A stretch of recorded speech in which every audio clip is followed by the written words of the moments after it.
Miaraba tompoko lahy finaritra tompoko vavy. Tonga soa atao anatin'ny fandaharana alalino ianao. Fandaharana vokarin'ny sampana fampahalalam-baovao ny Cool TV FM. Anio fanadihadiana momba ny fomba nandanina ireo volavolan-dalàna fehezorofen'ny fifidianana teny anivony anteny meram-pirenena sy ny anteny meran-doholona no tolotra anao. Niteraka resabe tokoa ny fomba noentina nandanina ireo volavolan-dalàna fehezorofen'ny fifidianana ireo teny anivony fiarahamonina rehetra iteny. Nanadiady momba izany sampana fampahalalam-baovao teto amin'ny Cool TV FM. Manasanao ary anaraka izany hatramin'ny farany. Samba mitao ny tantarana teny meram-pirenena sy ny teny meran-doholona eto Madagasikara no nisy volavolan-dalàna tsy maintsy ny antsoan'ny gouvernemanta fivoriana tsy ara-potoana inefatra andaniana azy. Dia ireto volavolan-dalàna misy atelo ifen'ny fifidianana amin'ny ankapobeny sy ny fitsapan-kevim-bahoaka, volavolan-dalàna ifen'ny fifidianana filoham-pirenena ary ny volavolan-dalàna ny fifidianana izao solombavam-bahoaka ireto. Tao aorian'ny fifidianana ireo lolo Madagasikara tamin'ny 27 Desambra taona 2024 dia hitan'ny seny na ny vao miara-maleo tena misana amin'ny fifidianana fa maro ireo andininy amin'ny lalàna amin'ny fen'ny fifidianana no ilana fanovana. Noho izany, araka ny andian'ny faharaka ambin'ny amin'ny lalàna laharana 524 tsipika 420 tamin'ny 7 Oktobra 2024 izay nananganana ny seny dia nangataka tamin'ny gouvernemanta ho afaka hanolotra sosikevitra sy fanitsina ny lalam-pifidianana ny seny. Natsoin'ny gouvernemanta malagasy nandritra ny filakevitry ny gouvernemanta tamin'ny alalan'ny didim-panjakana laharana fa 7 tsipika 100 tamin'ny 20 Martsa 7 ny commission consultative izay hanatsara sy hanao fanovana amin'ireo andinin-dalàna amin'ny fen'ny fifidianana eto Madagasikara ka ahitana ny mpikambana eo anivon'ny seny ny solotena avy amin'ny antoko politika sy ny fikambana maro samihafa ary ny fiarahamonim-pirenena. Tamin'ny 20 Martsa ihany no navoaka ny gouvernemanta ihany koa ny didim-panjakana laharana fa 7 tsipika 100 manangana ny comité interministériel izay andrafitra ireo rija teny-dalàna vaovao ny lalam-pifidianana malagasy avy amin'ireo sosikevitra sy fanitsina avy amin'ilay commission consultative. Olona 5 monja avy amin'ny ministera samihafa no andrafitra ity comité interministériel ity. Teto dia efa tsy isany nandrafitra ny comité interministériel intsony ny seny. Roa volana ny fotoana ny asan'ny commission consultative ny andro 24 Jolay taona 2024. Roa volana tao aorian'ny ny asan'ny commission consultative dia natolotry ny commission consultative ny gouvernemanta teny amin'ny ampampanjakana teny Mahazorivo ireo sosikevitra sy tolo-kevitra vokatry ny asa nataon'izy ireo. Nanantena tokoa ireo mpikambana tao anatin'ny commission consultative fa ndray ireo tolo-kevitra sy sosikevitra avy aminy ny gouvernemanta. Complet zany iny fandrafetana an'ilay lalàna atao iny satria miaingy izy iny hatrany amin'ny fandiniana hatrany amin'ny institution hoe ahoana ny hanatsarana ny institution rehetrarehetra izay mandray anjara amin'ny fifidianana ka hatrany amin'ny hoe ahoana ny fomba fanaovana ny fitoriana amin'ny fifidianana. Izany hoe rehetrarehetra ao anatin'izay zany tafiditra ao anatin'ny recommandation iny daholo. Ary tsika moa mahafantatra tsara fa ny lalàna raha ohatra lalàna tiana ho tsara dia lalàna tokony hoe ny olona tsirairay avy mba tokony ahatsapa fa hoe miatra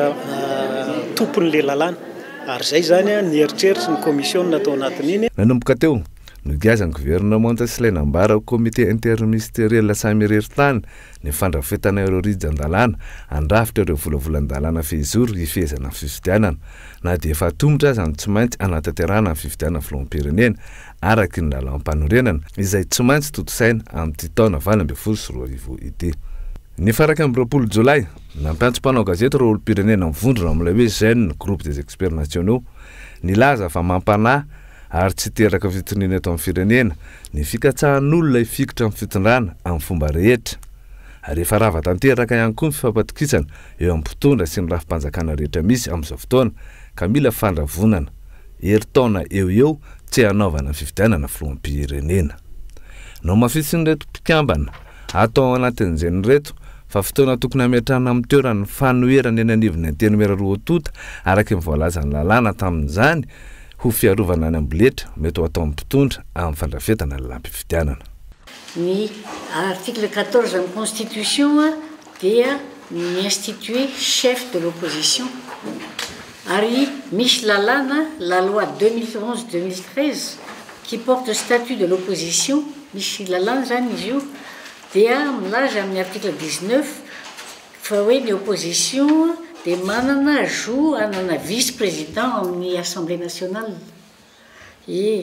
Ka dia ary le vice-président chef de l'opposition io dia tokony anana ny avantage matériel et protocolaire mialatsiny fa le texte qui se rapporte à sa fonction. L'article 85 de la Constitution dispose que les articles 61 et 79 régissant l'Assemblée nationale sont applicables par analogie au Sénat. Il en résulte que l'opposition aussi a un droit à un siège à la vice-présidence du Sénat. Que zay mba tokony apatahivina amin'ny opposition izao kanefa dia hatramin'izao ny leader de l'opposition mbola tsy mbola tsy volaza na amin'ny Sénat na amin'ny Assemblée. Mbola nitoana nefa ny tsy fihainoana ireo tsy mitovy hevitra aminy nataony mpitondra.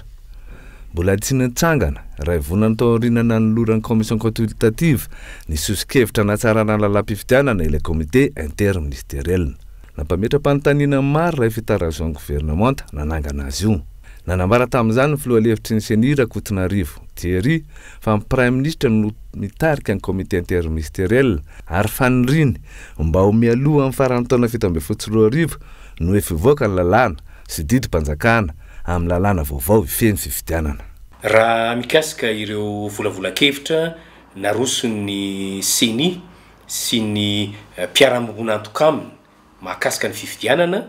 dia efa eny ampelantanana ny gouvernemanta tokoa izy iny. Raha ny otohiny zany dia miandry isika ny fananganana n'ilay vomiera iraisan'ny ministera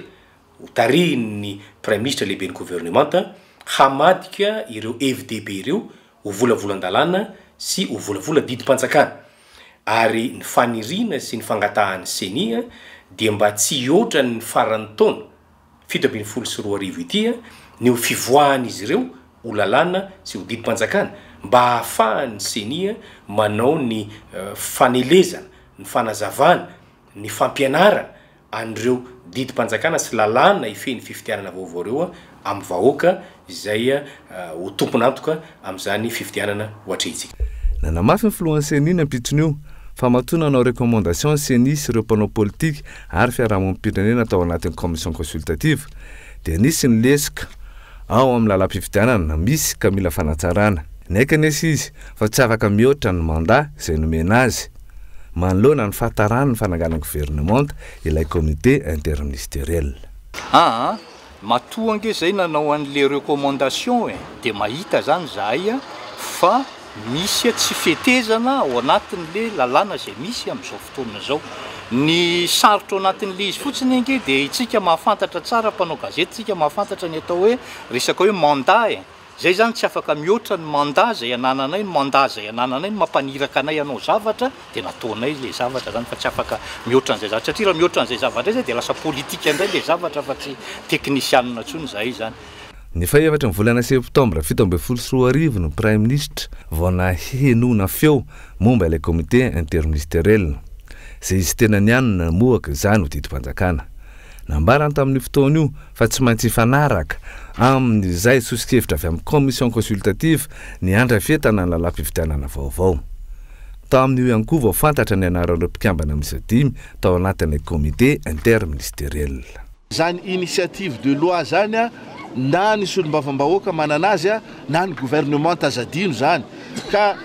aminay mitoraka aty zany resaka didy amandalana dia niraisy ny gouvernement tantanana ny fanamboarana ireo rijan-dalàna mahakasika ny fifidiananareo, rijanteny na lalàna mahakasika ny fifidiananareo fa tsy maintsy mifanaraka amin'ny zavatra izay toromarika, torohevitra izay efa natolotry ny zareo tao anatin'ny commission consultative. Zay zany tsara azavaina efa mandeha, efa miasa zareo ao nivon'io comité interministériel io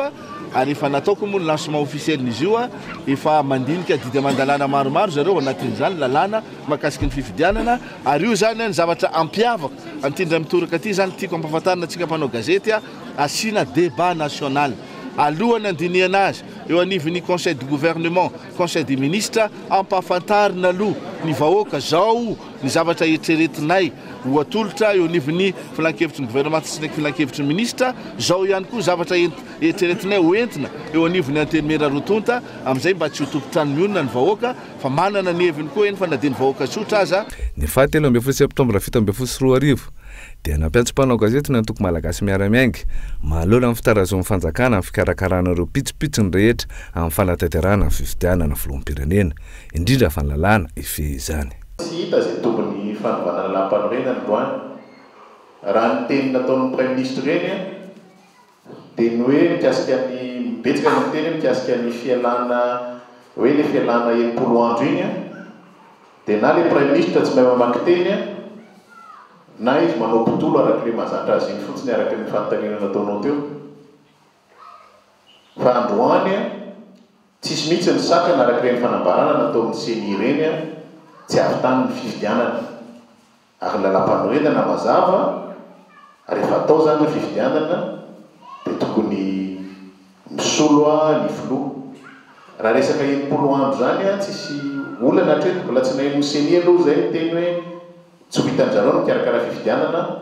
ao anatin'ny fotoana napetraka ny lalam-panorenana ka iny nefa zany ny olana dedavin'ny fitondram-panjakana ao anatiny eo hoe tsy voakarakara ve ny fifidianana ma ao anatin'izay fotoana namen'ny CENI zay fa ny mahagaga fotsiny dia ny premier ministre sy ny fanjakana no mahita hoe tsy voakarakara fa ngamo zareo lasa mikarakara fifidianana indray be da be ny resaka fanakatsiana n'le hoe ratsy ny lalam-panorenana tokony hovaina ka raha ratsy ary mety ny tsy hovaina hatramin'izay. Ny faina amby folo septambra fito amby folo sy roa arivo dia nampiantso mpanao gazety teny amin'ny lampam-panjakana iavoloha ny filoham-pirenena Rajonary Mampianina Hery nambarany tamin'izany fa misaraka tanteraka ny lalam-pifidianana volavolaina ao anivon'ny CENI nakana tolo-kevitra tamin'ny fiarahamonimpirenena sy natoro politika samihafa sy nadinidin-dalàna momba ny fifidianana ao anatina lalam-panorenana. Ity farany no asiam-panitsiana raha voalazan'ny filohan'ny repoblika tamin'izany fotoana izany. Valiko kely le fanontana rehetra izay mipetraka teo zany le hoe maninona moa no tsy voalaza tao amin'ilay tatitra zay nataon'ny CENI ho an'ny comité interministériel io resaka momba ny constitution io ka mazava CENI nge tsy ao anatin'ny asa ataony ny resaka momba zany constitution zany na kely baravety azy dia aza gaga mihitsy tsika raha tsy ao amin'ny tatitra ataony le izy fa zay natao atsika hoe jereo daholo ny document rehetrarehetra fa nle tatitra ivelana ataon'ny CENI misy tatitra lehibe zay natao tao dia anatin'izay izay zavatra tianao tenen'izay isika tsy maintsy manaja le lalàna raha nanao an'izay CENI na izaro mba ny andro ahazo izy reto raha manao an'izay fa tsy nanao an'izay izy fa raha nanao an'izay izy dia tonga dia ohatsika hoe miditra amin'ny zavatra tsy tokony hidirany ny CENI fa tsy nanao an'izay moa le izy zany. Tsy karitra ny mpanara-baovao sy ny mpanao politika fa mitady hikitika ny lalam-panorenana ny filoham-pirenena herintaona mialohan'ny fifidianana. Nanao fanambarana amin'olo izany avy hatrany natoko malagasy miara-miainga. Ny atoko emelena aloha zany efa nanambara foana hoe tsy fotoana fikitihana ny lalam-panorenana ny fotoana alohan'ny fifidianana ary dia mbola tazomina zay ary manamafy ihany koa ny MMM fa tsy mety le tsy misina famatorana ao anatin'ny fikarakarana an'ity fifidianana ity marianay tsara ao anatin'ny MMM fa ny fikarakarana an'ity fifidianana ity nge tsy voandroany heritaona ohatr'izao tsika nisy concertation be da be atelier natao miaraka tamin'ny olona rehetrarehetra ary nafahana namoaka le document stratégique tamin'izay rehefa vita le document stratégique iny dia nisy an'le lalàna anankiroa hoe nisy commission zay andrafitra ny document stratégique iny ary anolotra torolalana ho an'ny fanondroatana ny lalam-pifidianana vita ny asan'ny commission iny efa lasany amin'ny primature izy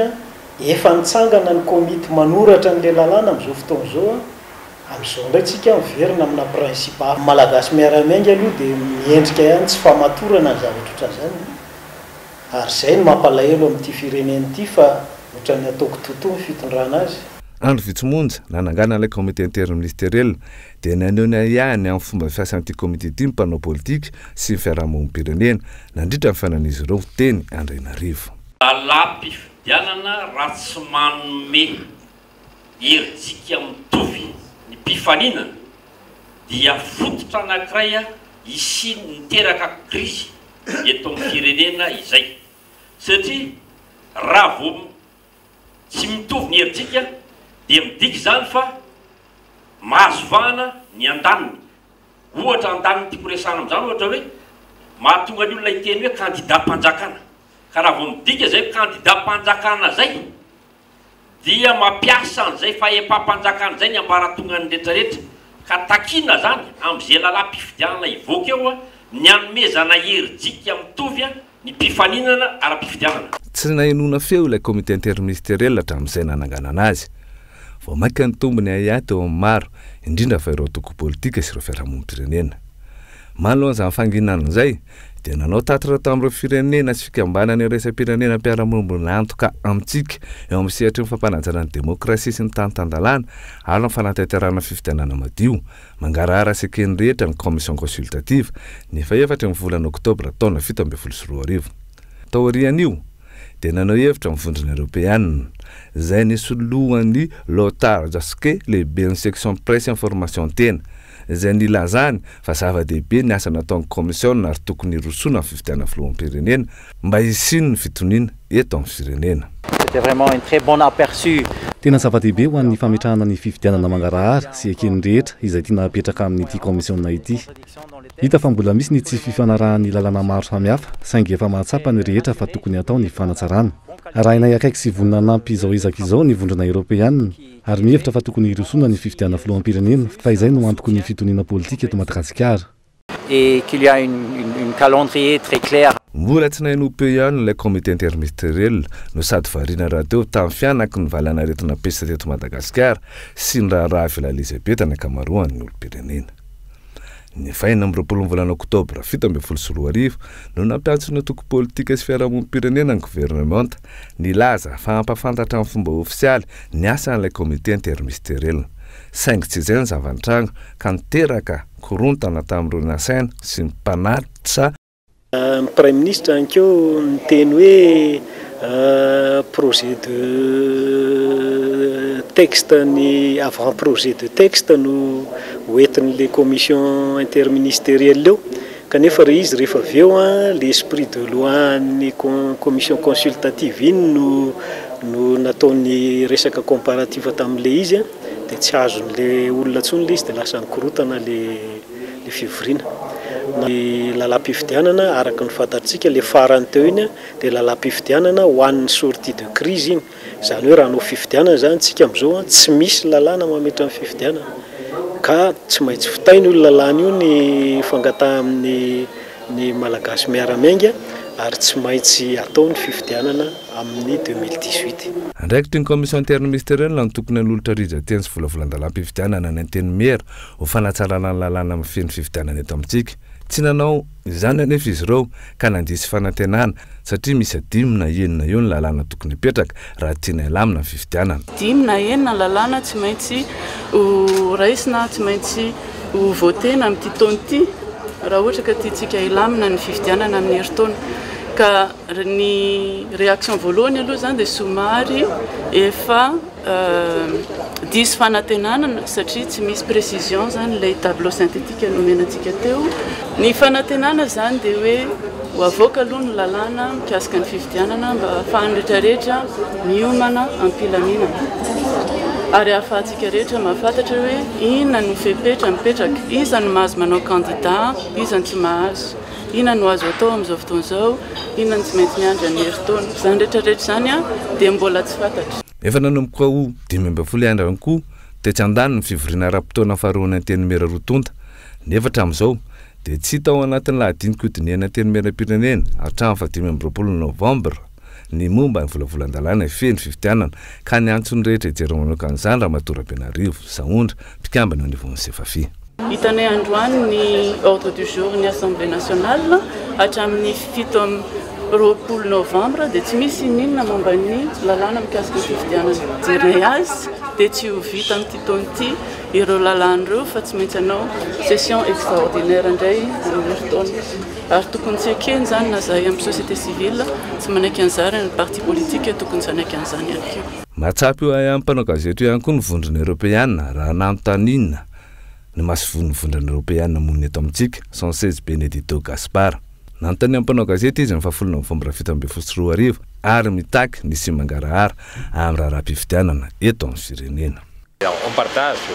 bien sûr là, les commentaires, les inquiétudes de quelques partenaires, y compris aussi le président de la CENI. Il est important que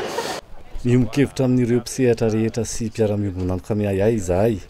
Eo ihany koa ny tsindry avy amin'ny CENI ahafahana mahita taratra ny tety andro izoran'ny fifidianana. Voren'ny gouvernemanta ireny mampirisika izahay ary manantena fa ho feno ny fipetra iantohana fifidianana andraisan'ny rehetra anjara. Mangarahara ary eken'ny rehetra ary zava-dehibe ny izoran'ny fifidianana ao anatin'izany. Tsy ho amin'ny fanajana ny fienitra mahatany demokratika ihany fa ahafahana mampandroso ny firenena ihany koa. Mais aussi pour jeter les piliers dans le développement durable. Nanao fanambarana lehibe ihany koa ny filohan'ny toko malagasy miaramiainga ny 2 novambra 2024 fa tompona andraikitra amin'izay korotana mety hitranga amin'ny fifidianana ny fitondrana raha toka tsy araky ny fakakevitra natao ny lalàna ifeny fifidianana. Raha sanatria mifanaraka tamin'izay lany sy notapahana teo anivon'ny comité consultatif izay nandraisan'ny be sy ny maro anjara ny zavatra nivoaka anatin'io lalàna io dia ho raisinay tompony andraikitra amin'ny zavatra mety iseho eto amin'ny firenena ny fitondrana tarihan'ny président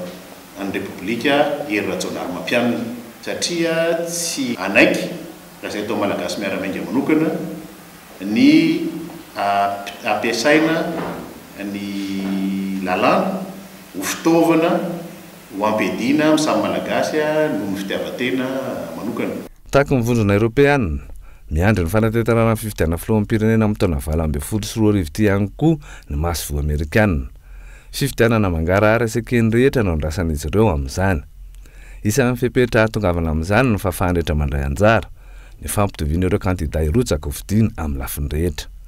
Mbola olana eto amintsika nefa lafy ny fampitoviana ny kandida io sy ny fampiasana fitaovam-panjakana mandritra ny fotoana fampalezan-kevitra. Miankina betsaka amin'ireo tompona andraikitra nambaratongana ny hatongavana amin'izany fifidianana mangarahara izay hoy ny masivo amerikanina Robert Diamate ny 7 novambra 2024. So we have discussions, but the election, this is a matter. Masivo amerikanina mametraka fipetra tsy maintsy toy izao tokony antotosana fifidianana ny araka nambara teo efa fantatsika rehetra ny fipetra takina amin'izany fametrahana fifidianana mangarahara sy araka ny tokony izany dia ny irariana ary ny mety tenenay dia ny tokony toy izao no anatotosana anazy araka ny zavatra irahantsika mahafantatra teo averiko ihany ny tenako manokana dia mino ary manantena fa afaka arahana izay fa menga fotsiny miankina fotsiny amin'ny fanatanterahana tsirairay avy ny andraikitra tandrify anazy mbola vonona zay noho ny fafampitiniana na amin'ny fahaiza-be afrikana na amin'izay tokony andraikitra mahefa rehetra mba ahafahana miroso amin'ny fikarakarana sy fanatotosana ny fifidianana manaraka n'izay fipetrarehetra ny tanysaina teo zay.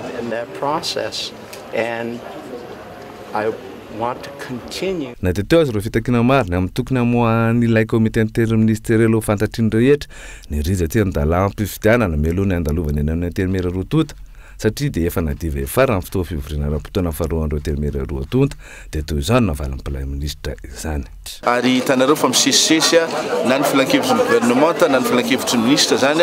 eo amin'ny fandinihana reny didy amandalana reny mba ahafana manolotra azy amin'ny fotoana izay veriko hoe fotoana mety amin'ny fotoana aingana indrindra eo anivon'ny parlementa dia ho hitanareo liza fa efa mandeha dia mandeha zany ny asa izay eo anivon'ny gouvernementa fa miandro zany tsika fa hoenitsika tsy hoela zany oviana no aterina. Nakatao amin'ny filan-kevitry ny ministra natao tamin'ny Mahajanga tamin'ny 7 novambra 2024 ireo volavolan-dalàna miisa 3 feny fifidianana avy amin'ny comité interministériel izay nahitana mpikambana miisa 5 tompo-toerana.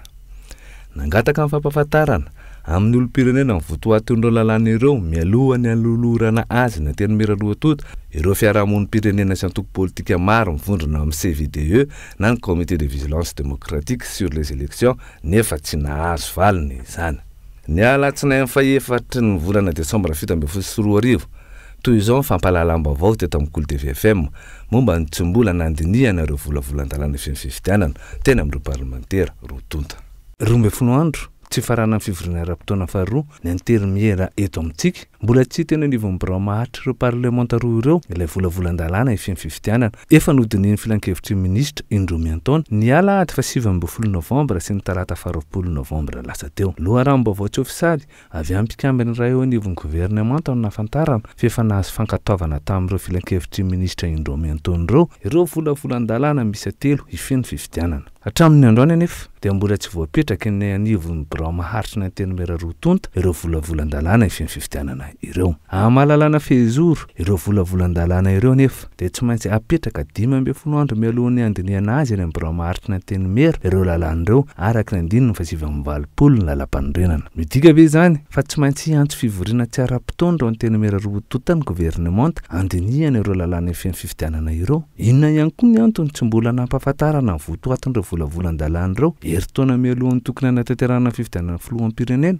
na dia efa mitaky izany aza ny fiarahamonim-pirenena sy ny antoko politika satria ireo lalàna ireo no hamaritra araky ny lalàna izay olom-pirenena afaka mirotsaka ho fidinana tsy. Ireo lalàn'ireo ihany koa no hametry ilay vola caution tokony alohan'ireo maniry ho candidat. Fomba fanaon'ity gouvernement ity nandritry ny nitondrana ny tsy fanomezana fotoana ireo solombavambahoaka andinika lalin'ireo volavolan-dalàna manandanja tsy goavana. Na izany aza nefa dia narahana hita ihany koa fa tsy nisy volavolan-dalàna nandalo teo amin'ireo solombavambahoaka sy lolona ireo ka tsy lany. Midika ve izany fa taon'ireo fahefana mpanantanteraka sy fahefana mpanao-lalàna izay efa tsy mahasitraka amin'ny vahoaka intsony amboletra ihany koa ny fandaniana ireo volavolan-dalàna ifeny fifidianana izay hamaritra tanteraka no avy Madagasikara. Ny voalohany volana febroary nampatsiainy voasoratra ao amin'ny lalam-pandrenana 9/20 ny fampahalalam-baovao teto amin'ny Cool TV FM fa 90 andro mialohan'ny fampelezan-kevitra ny tokony hametitra mpialana ny filoham-pirenena Pernasa ka mirotsaka ho candidat. Noho izany dia amin'ny 15 volana septambra 2024 ny filoha ankehitriny no tokony efa metram-pialana raha mieritreritra mbola rotsaka ho fidiana.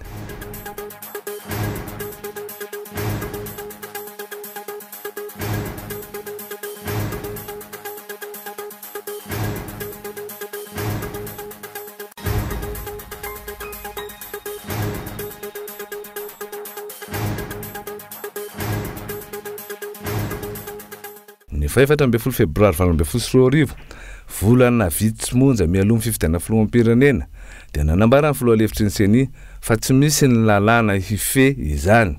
Ny lalàna fehizoro 24 tsipika 8 dia natao ny fidianana ny filoham-pirenena voalohan'ny Repoblika Fahefatra. Ny lalàna 12 tsipika 8 kosa dia natao ny fidianana ireo solombavambahoaka voalohan'ny Repoblika Fahefatra. Tsy misy lalàna azo ampiasaina amin'izao fotoana izao mahakasika ny fifidianana solombavambahoaka. Ny antony dia satria ireo lalàna izay nanaovana fifidianana filoham-pirenena sy fifidianana solombavambahoaka farany teo dia tsy azo ampiasaina intsony fa lalàna izay nifidianana ny filoha voalohan'ny Repoblika Fahefatra. Isika nefa izao ifidy ny filoha faharoan'ny Repoblika Fahefatra. Ohatran'izay ihany koa lalàna nentina nametraka ny solombavambahoaka voalohany amin'ny Repoblika Fahefatra, tsika nefa izao hiditra amina mandat faharoa. Inona tokoa no nitranga? Ny 20 volana febroary vao nantsona ny vorotsy ara-potoana voalohany ny intermiera rotonta. Raha tsy ahevina ny voalaza n'ilay didim-panjakana nampiantso ity fivoriana tsy ara-potoana voalohany ity dia volavolan-dalàna tsotra sy fehizoro 15 nodinindreo parlementaire nandritra ny fivoriana tsy ara-potoana voalohany. Raha ny volavolan-dalàna dinino anatin'ny fotoam-pivoriana ara-potoana nefa dia 20 eo ihany. Midika inona izany ilay fanerena ireo parlementaire handinika volavolan-dalàna misy 15 mandritra ny fivoriana tsy ara-potoana voalohany. Nanana fotoana nandiniana lalina ireo lalàna fehizoro ifeny fifidianana ireo ve ny parlementaire na iany maro ny fisian-katsikatsi politika tamin'izany fomba izany. Tsy vita ny fandinireo volavolan-dalàna fehizoro ifeny fifidianana ka natsony gouvernement hivory tsy ara-potoana fahandroany indray ny intermiera rotonta. Nanomboka teo ihany koa dia efa maro sady ireo antoko politika sy fiarahamonim-pirenena ary olom-pirenena tsotra no nahita fa tsy nifanaraka tamin'ny tolo-kevitra sy sosi-kevitra natolotra ilay commission consultative ireto volavolan-dalàna fehizoro ifeny fifidianana natolotra ny comité interministériel sy ny gouvernement ireto. isanana hevitra nkaimefikonoe nilaza fa teboka maromaro ao anatin'ny volavolan-dalam-pifidianana na projet de loi organique relative au régime général des élections et des référendums no tokony dinihina lalina sy asia ampanitsina ho an'ny KMF-konoe reto avy ny ampany amin'ireo teboka tokony isy fanitsina ohatra misy teboka anankiray mamaritra hoe mety noho ny antony lara famehana dia azo ahemitra ny fifidianana dia raha ny lalam-pandrenana eto amintsika tapitra amin'ity taona ity mandaha ny filohan'ny Repoblika Perinasa inona moa no mety hoe antony goavana hanemorana ny fifidianana izay tokony ho atao anisany hitondrana fanamariana mivaivay ihany koa satria efa tsikaritra sahady ao amin'ny andinin'ny faharoapolo misy an'izay amin'ny volavolan-dalam-pifidianana ho an'ny filohan'ny Repoblika hoe any amin'ny fihodinana faharoa dia tsy voatery zany ho bulletin tokana no ampiasaina fa azo atao bulletin multiple na bulletin isaky ny candidat midika izay ho anay aty anivon'ny fiarahamonim-pirenena hoe efa misy sahady ilay kajikajy hoentina ampandaniana candidat anankiray misy ny fifanipahana mibaribara ao anatin'ireo volavolan-dalana fehizoro feno fifidianana ireo ny andiany faharoa amin'ny sivifolo dia mamaritra fa fitaovana iray ahafana amin'ny propaganda ny gazety sy ny ena manjery ny andininy fa 5 kosa nefa dia mandrara ny fanaovana dokam-barotra idiram-bola mandritra ny fampelezan-kevitra nanay eo hevitra mikasika izany ihany koa ny sefafi chance nanan'ireo candidat rehetrarehetra na izy na iza na inona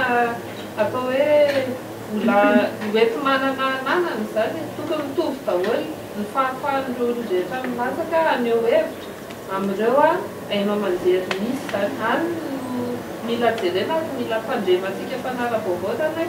izy tokoa hoe zay égalité des chances zay sady dia ny aty am-boalohany dia efa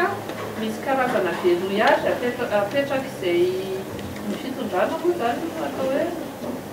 manana ny avantage amin'izao fotoana izao aloha fa ao anatin'izay fampielezan-kevitra zay zany mila mitandrina be izy mabe ady hevitra ihany koa ny famerana ny fanjakana fanehoan-kevitry ny candidat amin'ny ana manjery tsy miankina ho an'ny antoko malagasy miara-miainga ilaina ny fametrahana ady hevitra mialohan'ny fandraisana fepetra sy ny fandrafetana lalàna fomba fanao fanjakana ankehitriny tahaka ny atao tamin'ny fandanena lalàna momba ny serasera no miverina indray amin'ny lalàna momba ny fifidianana rano voalaza hatrany zao ny fanjakana vao mahatsapa fa ilaina ilay autorité de régulation des médias nefa nandritran'izay efa taona izay dia nanjaka tokana ny antoko fitondrana teo amin'ireo hainao manjery fanjakana sy mandaa velively zay ny isin'ny autorité de régulation amin'ny tokony andraikitra ny hainao manjery anay fa niady hevitra sy ny fanazavana sy ny tanjona ataon'ny autorité de régulation aloha no tokony natao fa tsy hoe ny lalàna aloha no alefa dia rehefa aveo vao hiady hevitra aminay zany tsy fomba fiasa ary isan'le fomba fiasa tsy tianay tamin'ity fitondrana ity satria miteraka savovoro eo amin'ny sehatry ny fanaovan-gazety fotsiny ohatra ary amin'ny fiainam-pirenena amin'ny ankapobeny niteraka savovoro teo anivony teny mera ny fanaovana tampoka tamin'ny fotoana farany lahadiniky ny talata fa 13 martsa 2024 raha tokony hanomboka tamin'ny filoana marana tsy totosa raha tsy tamin'ny 4 tolakandro ny dinika teo amin'ny solombavambahoaka sy ny gouvernemanta no ny savovoro nisy teo amin'ny rasam'ny solombavambahoaka ny fanaovana ny lahadinika sy ny fanatrehan'ny mpanao gazety ny fivoriana ny fototry ny savovoro nanomboka ny alakamisy fa 15 martsa tamin'ny folora maraina teny Tsimbazaza na Sambomera nandinika ireo volan-volan-dalana feno fifidianana tsy nanakilembinana tamin'ny tery famainta natao ny fahefana-patateraka sy lombavamboaka tsy SVM ka nandinika andiany amin'ny andiany ireo volan-volan-dalana feno fifidianana araka ny nambarany sy lombavamboaka voangy ny Rina Marie Thérèse filohan'ny Voamera misahana ny lalàna mahafilohan'ny Voamera mpanao lalàna dia mampafantatra atsika fa Voamera anankiroa zany no mandray an-tanana ny fitarihana ny fandiniana volavolan-dalàna mikasika ny fifidianana ny volavolan-dalàna 05/2018 dia manana article 300 nanomboka tamin'ny 6 zay ny asa dia amin'izao horatenenantsika izao dia mbola eo amin'ny article 98 zahay magnambara izay fa nisy ny ady hevitra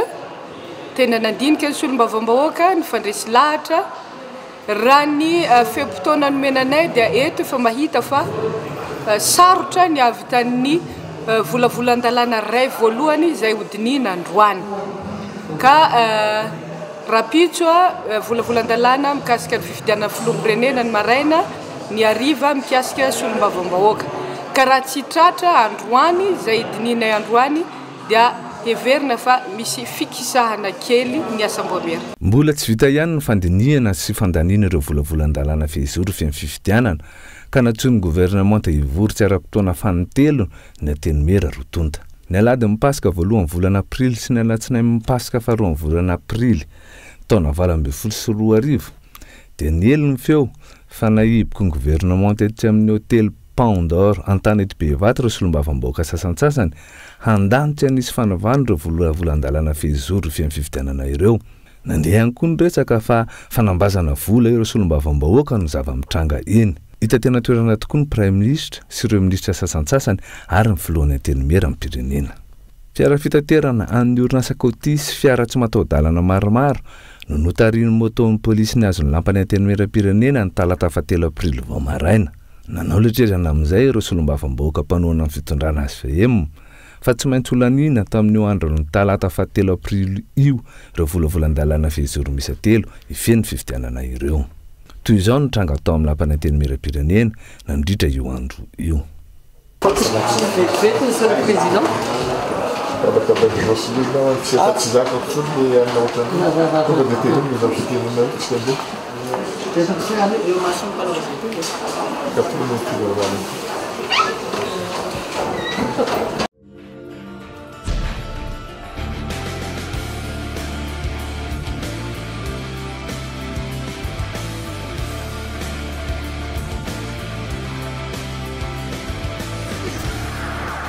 Nametraka fitarainana teny amin'ny ACC mahatsy mifanaraka lalam-panorenana amin'ny fomba nandaniana ireo volavolan-dalàna fehizoro misa 3 ifeno fifidianana ireo ny solombavam-bahoaka misa 3 amin'ny fitopolo ny alakamisy 5 aprily. Nametraka ihany koa fitoriana raha impirofo tamin'ny nambaran'izy ireo fa fisihana kolikoly avolenta ho fampandaniana ireo volavolan-dalàna ifeno fifidianana ireo. Niroso tamin'ny fiantsoana fivoriana tsy ara-potoana fanefa ny gouvernement mpa-handanian'ny loholona ireo volavolan-dalàna fehizoro feno fifidianana ireo. Lanitra sy ampanitsina tena ny atenimera-ndolo ireo volavolan-dalàna fehizoro ifeno fifidianana ireo ny talata 10 aprily 2024. Ankehitriny miandry ny fanapana avy amin'ny ACC sy izay ho toy ny fivoriana napetraka eny amin'ny Bianco ireo solombavam-bahoaka miisa 3 amin'ny fitopolo. Lany teny amin'ny Sénat iny lalàna iny dia eny ampelantanany ACC amin'izao fotoana zao ka miandry ampatonina ny valiny avy any amin'ny ACC izany hoe mifanaraka amin'ny lalam-panorenana daholo ve ireny lalàna nolaninay ireny sa misy mifanipaka amin'ny lalam-panorenana ampiandrasana an'izay zany izahay amin'izao. Eny amin'ny Bianco moa fa araky ny fantatra efa niroso amin'ny fanadiadiana ny Bianco efa ampelantanana izy moa sampandraraha maleo tena mametraka ny fitokisana amin'ny Bianco izahay miandry izay hovalin'izay ihany koa. Tsy ho tapitra treto anefa ny momba ireo volavolan-dalàna ifeno fifidianana ireo raha ny nambara mipahay lalàna iray fa tsy maintsy mandalo ireto ambaratonga ireto vao tonga lalàna fehizoro azo ampiarina. Raha ny procédure moa jerena zany dia ny filoham-pirenena no mandefa n'ilay loi organique izay lany teny amin'ny antenimiran-doholona alefany amin'ny fitsarana avy momba ny lalam-panorenana hijerevana ny mifanaraka na tsy mifanaraka amin'ny lalam-panorenana zany ny pitsipitsiny dia rehefa tonga amin'ny fitsarana avy momba ny lalam-panorenana moa ny zavatra iny zany dia manao ny asany izy dia zavatra maromaro no mety hitranga. Raha hitan'izany fa ny andininy rehetra ao dia mifanaraka amin'ny lalam-panorenana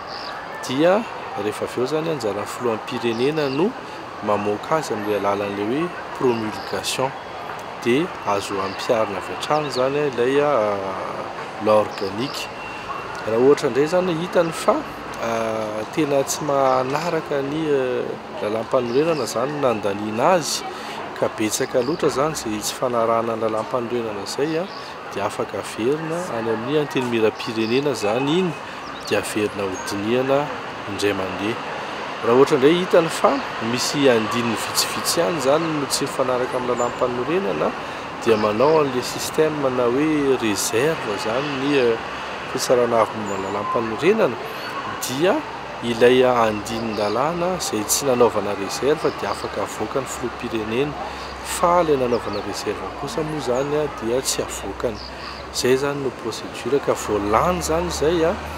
dia eo amin'izay zany ny CENI no manao proposition an'ilay calendrier électoral dia anatin'izay amin'izay zany ny conseil du gouvernement no fixé zany an'ilay calendrier électoral zay sur proposition ny CENI izay tokony ho atao zany anelanelan'ny 30 andro ka hatramin'ny 90 andro alohan'ny datim-pifidianana datim-pifidianana nefa tsy maintsy avoaka koa 90 andro ka hatramin'ny 90 jours 90 andro alohan'ny fahataperan'ny mandat-ny président de république. Izay raha no fehezina atao anaty minitra maromaro ny lalana ny zoran'ireto volavolan-dalàna efa fifidianana ireto. Isika no samy amaly na nisy na tsy nisy tokoa ny amboletra tamin'ny fampadaniana ireo volavolan-dalàna efa fifidianana eto amintsika ireo. Mankasitraka tompoko ary manome fotoana anao indray ny sampana fampahalalam-baovao Cool TV FM amin'ny fandaharana lalino manaraka. Azonao atao tsara ny mamerina mijery ny fandaharana amin'ny tv.cool.mz sy maneho hevitra mikasika izany amin'ny page Facebook ny Cool TV FM. Veloma tompoko.